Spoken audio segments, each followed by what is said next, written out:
I was accidentally hit by a book falling off the bookshelf. When I opened the book, I was shocked to find out that the world I lived in was actually a comic book.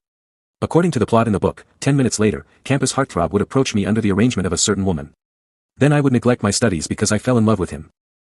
Eventually, that woman would take my place and become the top student, and I would not only lose my scholarship, but my mother would also pass away because we couldn't afford her medical treatment. I was a complete cannon fodder. Soon, campus heartthrob appeared in front of me. Everything was exactly as it was drawn in the book. I immediately made up an excuse to leave and decided to start fighting back. The next day, that man came to confess his love to me with a bouquet of flowers. This time, I chose to accept him. From that day on, I went from being the top student in the grade to a poor student. I often skipped class to hang out with him.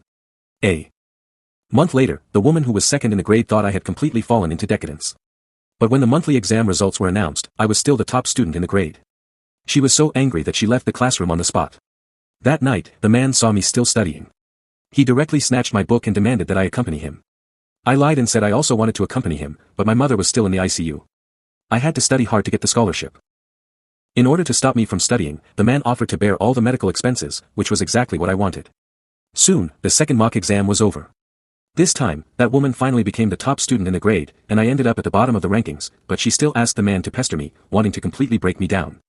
By this time, I already knew that the man's real girlfriend was her. So, I deliberately showed affection in front of the woman. She was furious, but could only hold it in.